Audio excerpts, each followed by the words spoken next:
Good evening, my friends. Thank you once again for stopping by and making your way into my humble channel where I can welcome you. Welcome, friends, and please sit back and enjoy this tale of horror that we do on a weekly basis together. This time, I have a new suggestion from a friend. The name of this story is called The Striding Place, and it is written by Gertrude Atherton. It was recommended the story by a friend, and I thought it might be best to read it with you all. Before we begin, could you please like and subscribe, as it greatly helps me grow this channel and spread these terrible stories to other people. Thank you so much for your consideration. And now, let us begin. The Striding Place. Weagle, continental and detached, tired early of grouse shooting, to stand propped against a sod fence with his host's workmen, routed up the birds with long poles and drove them towards the waiting guns, made him feel himself a parody on the ancestors who had roamed the moors and forests of this West Riding of Yorkshire in hot pursuit of game worth the killing. But when in England, in August, he always accepted whatever proffered for the season and invited his host to shoot pheasants on his estate in the south. The amusements of life, he argued, should be accepted with the same philosophy as its ills. It had been a bad day. Heavy rain had made the moors so spongy that it fairly sprang beneath his feet. Whether or not the grouse had haunts of their own where they were immune to rheumatism, the bag had been small. The women, too, were unusually dull lot, with the exception of the new-minded debutante who bothered Weagle at dinner by demanding the verbal restoration of the vague paintings on the vaulted roof above.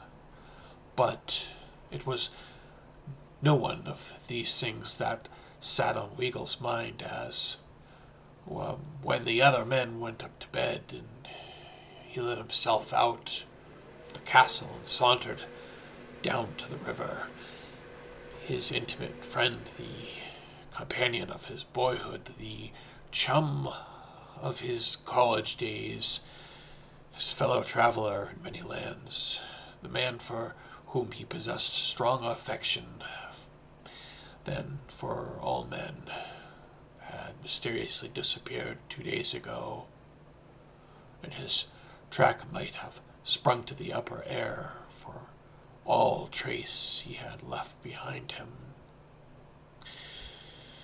He had been a guest on the adjoining estate during the past week, shooting with the fervor of the true sportsman, making love in the intervals to Adeline Cavan, and apparently in the best of spirits. As far as it was known, there was nothing to lower his mental mercury, for his rent roll was a large one. Miss Cavan blushed whenever he looked at her, and being one of the best shots in England, he was never happier than in August. The suicide theory was preposterous. All agreed, and there was little reason to believe him murdered.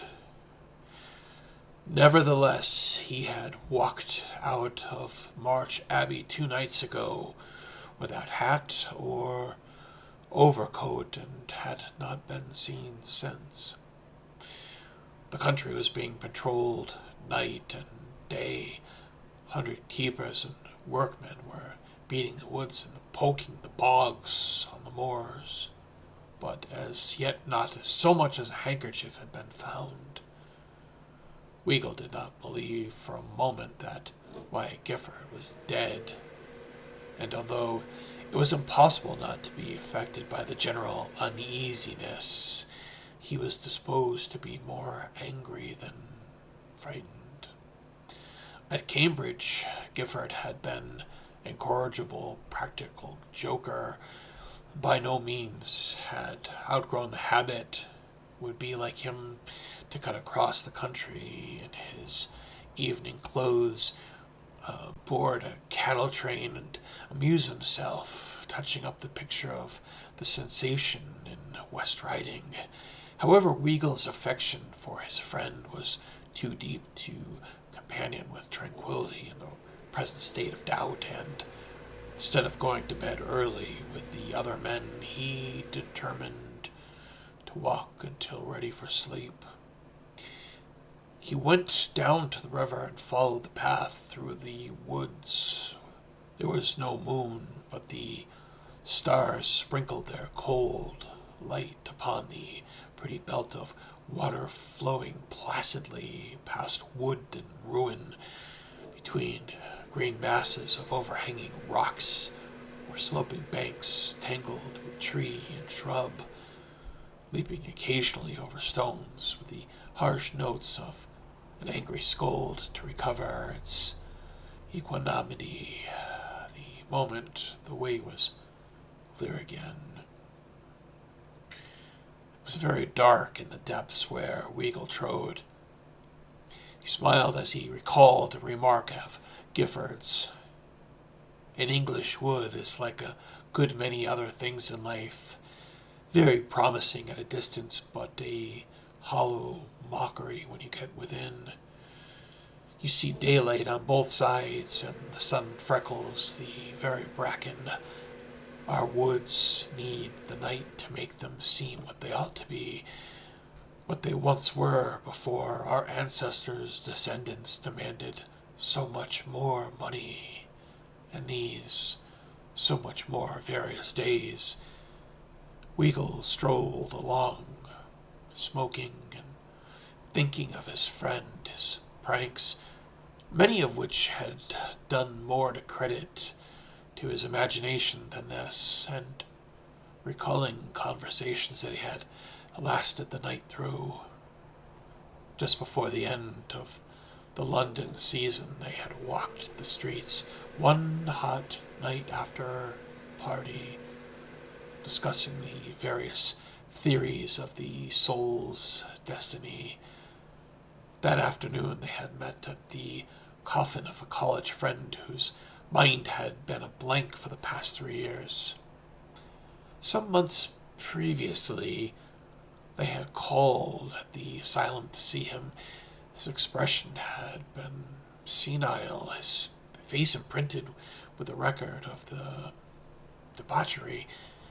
In death, the face was placid, intelligent, without ignoble lineation, the face of the man they had known at college. Weagle and Gifford had no time to comment there, and the afternoon and evening were full.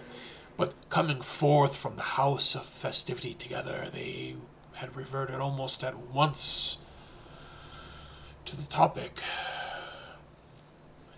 I cherish the theory, Gifford had said, that the soul sometimes lingers in the body after death.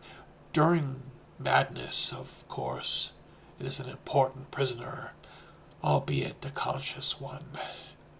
Fancy its agony and its horror. What more natural than that?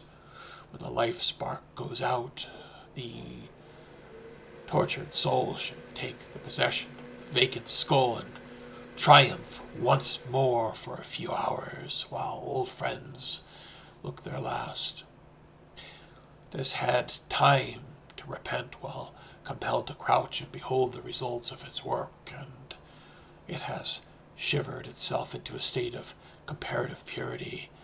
If I had my way, I should stay inside my bones until the coffin had gone into its niche, that I might obviate for my poor old comrade the tragic impersonality of death. And I should like to seek justice done to it, as it were, to see it lowered among its ancestors with the ceremony and solemnity that are its due. I am afraid that if I deserved myself too quickly, I should yield to curiosity and hasten to investigate the mysteries of space. You believe in the soul as an independent entity, then? That it and the vital principle are not one and the same? Absolutely.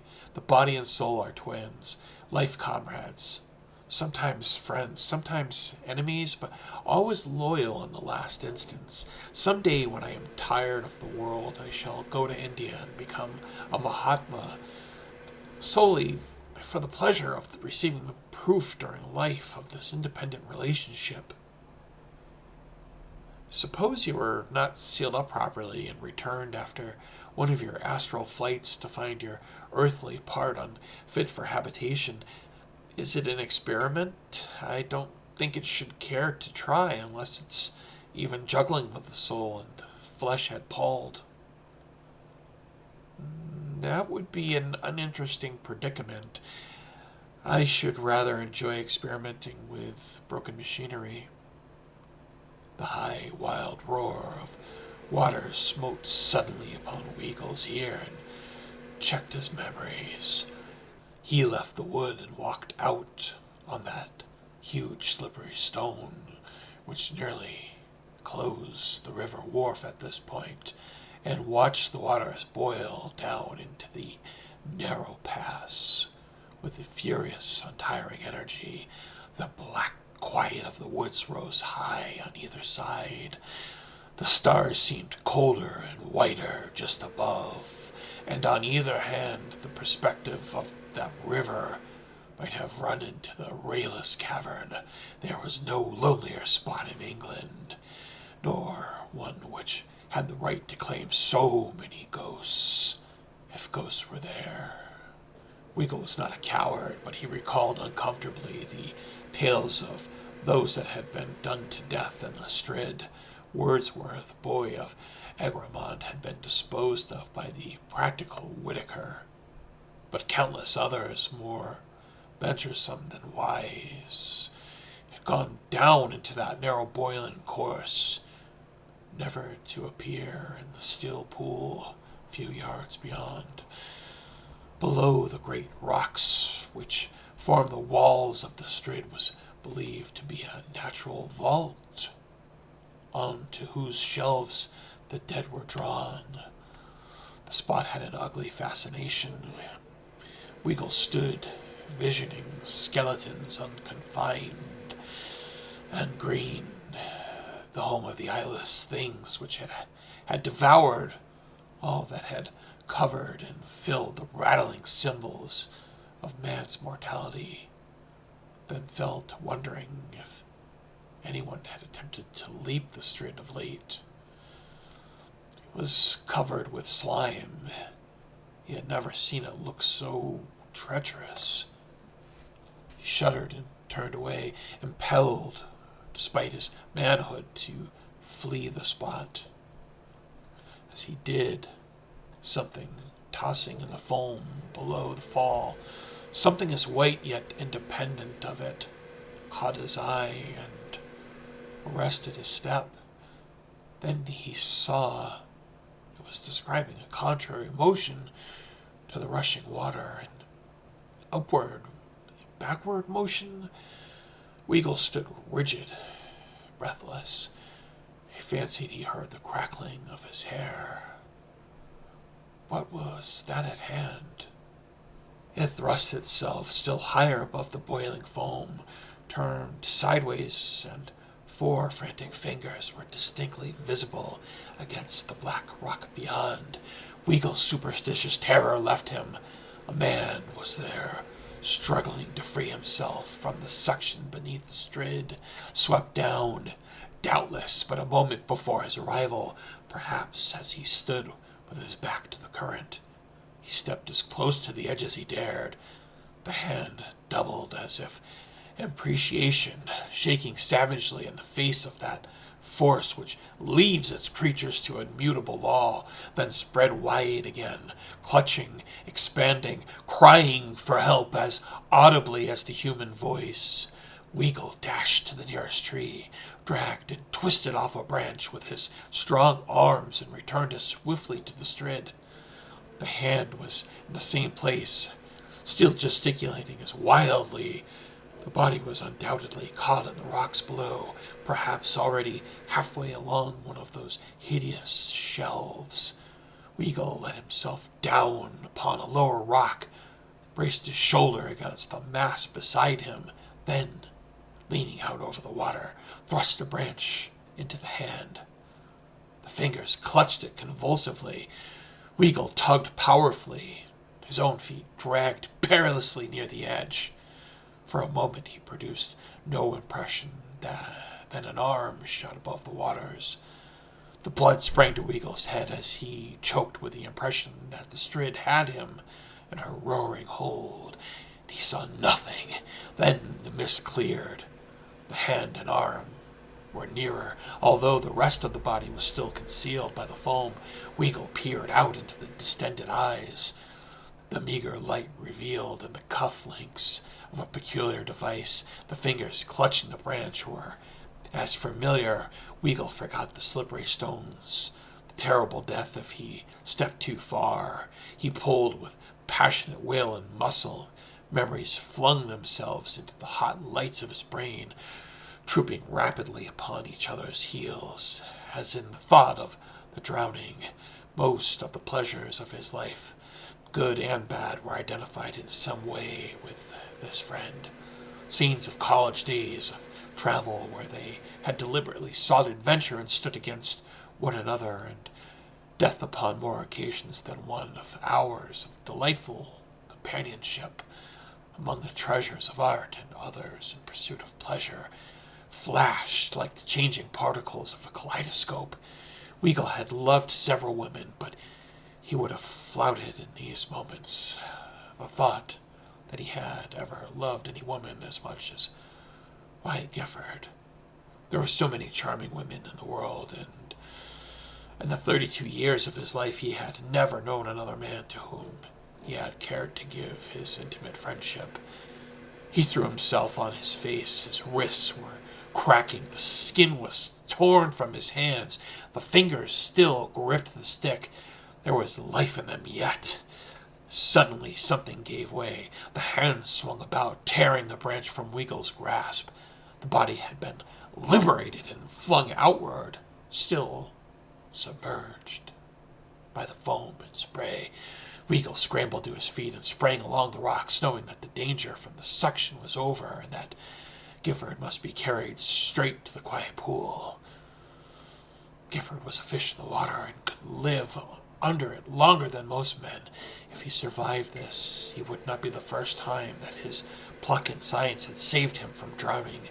Weagle reached the pool. A man in his evening clothes floated on it, his face turned towards a projecting rock over which his arm had fallen, upholding the body. The hand that held the branch hung limply over the rock, its white reflection visible in the black water. Weagle plunged into the shallow pool, lifted Gifford into his arms, and returned to the bank. He laid the body down and threw off his coat, that he might be the freer to practice the methods of resuscitation. He was glad of the moment's respite. The valiant life in the man might have been exhausted in that last struggle. He had not dared to look at his face, to put his ear to the heart. The hesitation lasted but a moment. There was no time to lose. He turned to his prostrate friend.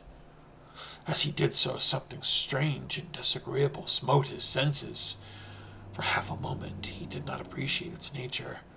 Then his teeth clacked together, his feet His outstretched arms pointed toward the woods, but he sprang to the side of the man and bent down and peered into his face. There was no face. Circa 1896. Friends, if you plan a trip to an unknown location and your friend goes wandering off, I suggest that you let your friends know where you're going, especially at night, because you never know what can happen to you. Thank you for watching. Good evening.